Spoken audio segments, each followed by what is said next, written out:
بالله من الشيطان الرجيم.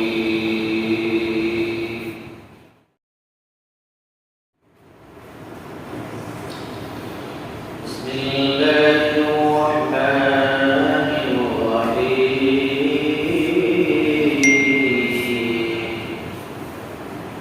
وإذا سألك عبادي عني فإني قريب أجيب دعوة الداع إذا دعان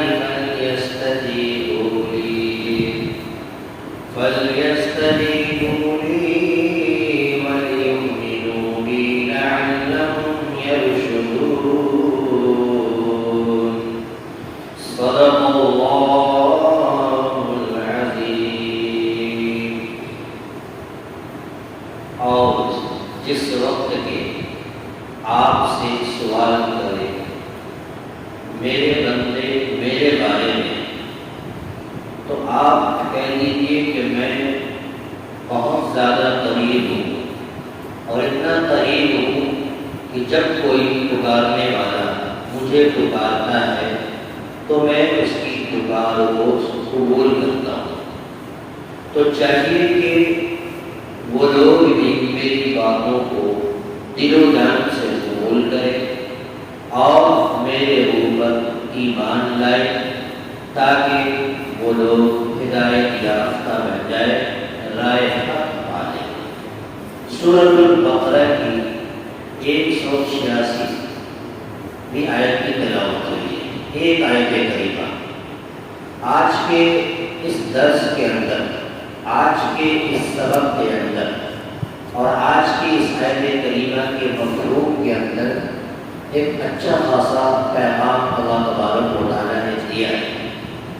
تھوڑا سا غور کرنا ہے اور سوچنا ہے کہ اس سے قبل گزشتے ہفتے کے اندر میں جو بات آئی تھی، جو احکامات کی آیت کریمہ بیان ہوا، اس میں 3 آیت کریمہ ایسی تھی جس کے اندر اللہ تبارک و تعالیٰ نے روزے جیسی اہم عبادتوں کا تذکرہ کیا اور اس کے کچھ احکامات کو اس آیت کریمہ کے اندر بیان کیا. ابھی جو آیت کریمہ تلاوت ہوئی، اس آیت کریمہ کے بعد بھی ایک ایسی آیت جو لمبی آیت آنے والی ہے، اس آیت کے اندر میں بھی اللہ تبارک و تعالیٰ نے روزہ اور روزے کے کچھ احکامات اور کچھ مسائل کو اس میں بیان کیا جائے گا. ان دونوں آیتوں کے درمیان یعنی گزشتہ 3 آیتیں اور اس آیت کے بعد اگلی آیت جس کے اندر روزے کا تذکرہ ہے، تو اللہ تبارک و تعالیٰ نے شروع کی تو 3 آیت میں روزے کے احکامات کو بیان کیا، اور اس آیت کے بعد والی اگلی آیت میں بھی روزے کے احکامات کو بیان کیا. بیچ میں جو یہ آیت آئی ہے، یہ آیت دونوں احکامات یعنی روزہ کے مسائل سے الگ یہ آیت اللہ تبارک و تعالیٰ نے یہاں پر لائی ہے. اس کے اندر ایک حکمت ہے.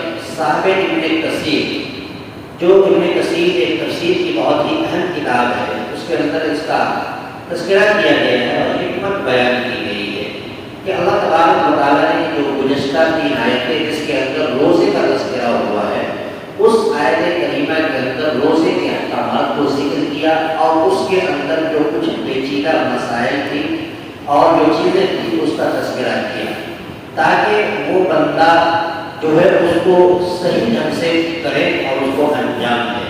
اس کے فوراً بعد مختصراً یہ آیت کریمہ لا کر کے بیان کر دیا کہ ہمارے بندے کے اوپر جب عبادتیں ہوتی ہیں اور عبادتوں کو جب انجام دیتے ہیں، مشقتیں برداشت کرتی ہے، تو اللہ تبارک و تعالیٰ ایک آیت کریمہ لا کر خوشخبری دیا اور کہا کہ اگر ایسی حالت میں اگر کوئی بندہ آپ سے سوال کرتا ہے، پوچھتا ہے، اے حبیب، اے پیارے نبی، آپ سے اگر کوئی پوچھتا ہے کہ میرے بارے میں، تو آپ ان سے کہہ دیجیے کہ میں بہت ان کے قریب ہوں. میں اتنا قریب ہوں کہ اگر اس حالت کے اندر کوئی پکارنے والا مجھ سے پکارتا ہے اور اس سے دعا مانگتا ہے تو میں اس کی دعا قبول کرتا ہوں اور اس کی فرمان کو اور اس کی چاہت کو، اس کے منشے کو پورا کرتا ہوں. تو گویا کہ ایک خوشخبری جو ہے بندے کے لیے اللہ تبارک و تعالیٰ نے دیا. اور یہ کریمہ نے یہ بھی کہا کہ اگر کوئی فرمان الہی کسی کے اوپر نافذ ہوتا ہے، اللہ تبارک و تعالیٰ کوئی فرمان لاتا ہے، تو اگر اس کے اندر کوئی مشقتیں بھی اگر سمجھ میں آتی ہیں، پریشانیاں سمجھ میں آتی ہے، تو چاہیے کہ اللہ کے احکامات کو خوش دلی کے ساتھ وہ قبول کرے اور میرے اوپر جو ہے اپنا ایمان مکمل کرے۔ اگر ایسا کرتے ہیں تو اللہ تبارک و تعالیٰ کو رائے حق پر چلائے گا اور وہ رائے حق پا بھی لے گا اور ہدایت یافتہ بن جائے گا۔ اس آیت کریمہ کی شان نزول ہے، یہ آیت کیوں نازل ہوئی؟ اس آیت کریمہ میں نازل ہوئی صاحب ابن کثیر نے لکھا ہے اور صاحب معرفت القرآن نے بھی لکھا ہے کہ اس کے اندر حکمت یہ ہے کہ ایک جماعت جو آپ صلی اللہ علیہ وسلم سے سوال کی کہ جب اللہ تبارک و تعالیٰ جب دور ہے یا قریب ہے، اگر وہ قریب ہے اللہ تعالیٰ ہے تو مخفی خفیہ طور پر جو اللہ کو پکارا جائے، دعا کی جائے تو آہستہ طور پر کیا جائے، اور اگر اللہ تبارک و تعالیٰ دور ہے تو پھر بلند آواز سے جو ہے دعا کی جائے۔ اس پر اللہ تبارک و تعالیٰ نے یہ آیت نازل فرمائی کہ اللہ تبارک و تعالیٰ ہر حال میں قریب ہے، چاہے آپ بلند آواز سے پکاریں، آہستہ آواز سے پکاریں، ہر حال میں اللہ تبارک و تعالیٰ پکارنے والے کی پکار کو سنے گا۔ وَإِذَا سَأَلَكَ، اور جس وقت کی ظرفیہ گرامر کے اعتبار سے، جس وقت کے معنی وقت کے معنی میں، جس وقت کے آپ سے سوال کرے، سَأَلَكَ اے نبی آپ سے سوال کرے، عبادی میرے بندے، انی میرے بارے میں اگر پوچھے، فَإِنِّي قَرِيب، تو آپ ان سے یہ کہہ دیجیے کہ میں ان کے قریب ہوں، فَإِنِّي قَرِيب، بے شک میں بہت زیادہ قریب ہوں، اجیب دعوت الداعی اذا دعان، اور اتنا قریب ہوں کہ اگر کوئی پکارنے والا، دعوت الداعی کوئی پکارنے والا، اذا دعان جب پکارتا ہے، جب مجھ سے مانگتا ہے، مجھ سے سوال کرتا ہے، اجیب تو میں ان کے پکار کو قبول کرتا ہوں، سنتا ہوں۔ فَلْيَسْتَجِيبُوا لِي، تو چاہیے کہ وہ لوگ بھی میری باتوں کو دل و جان سے قبول کریں۔ اللہ کا جو بھی احکام ہے، جو بھی فرمان نازل ہوتا ہے، ان تمام احکامات اور فرمودات کو جو انسانوں کو چاہیے کہ دل و جان سے بلا چوچرا قبول کریں۔ وَلْيُؤْمِنُوا بِي لَعَلَّهُمْ يَرْشُدُونَ، اور چاہیے کہ وہ مجھ پر ایمان لائے، لَعَلَّهُمْ يَرْشُدُونَ، تاکہ وہ لوگ ہدایت یافتہ بن جائے اور رائے حق پالے۔ اللہ تبارک و تعالیٰ نے آج کی اس آیت کریمہ سے ہمیں یہ پیغام دیا کہ تم جہاں کہیں سے بھی اللہ کو پکارو گے، اللہ سے مانگو گے، اللہ سے سوال کرو گے، یقیناً باری تعالیٰ تمہاری فریاد کو سننے والا ہے اور تمہاری فریاد کو پورا کرنے والا ہے۔ اللہ تعالیٰ سے دعا ہے کہ باری تعالیٰ ہمیں اور آپ کو سننے سے زیادہ عمل کی توفیق عطا فرمائے۔ آمین وآخر دعوانا الحمد للہ رب العالمین۔ اللهم صل على سيدنا محمد وعلى آل سيدنا محمد وعلى آل المرسلين۔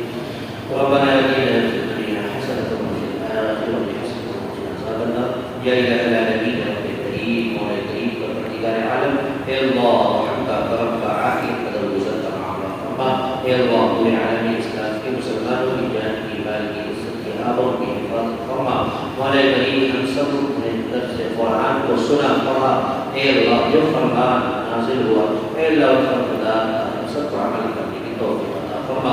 اے اللہ آج کے اس درس قرآن کی مجلس میں جن جن بھائیوں نے، جن جن لوگوں نے شرکت کی، مولا سبوں کو قبول فرما، سبوں کو قرآن سے محبت، شغف، الفت کا فرما، قرآن کی عظمت ہمارے دلوں میں محفوظ فرما۔ مولا کریم ہم سبوں کی مغفرت فرما۔ اے اللہ ہم سب کی مغفرت فرما۔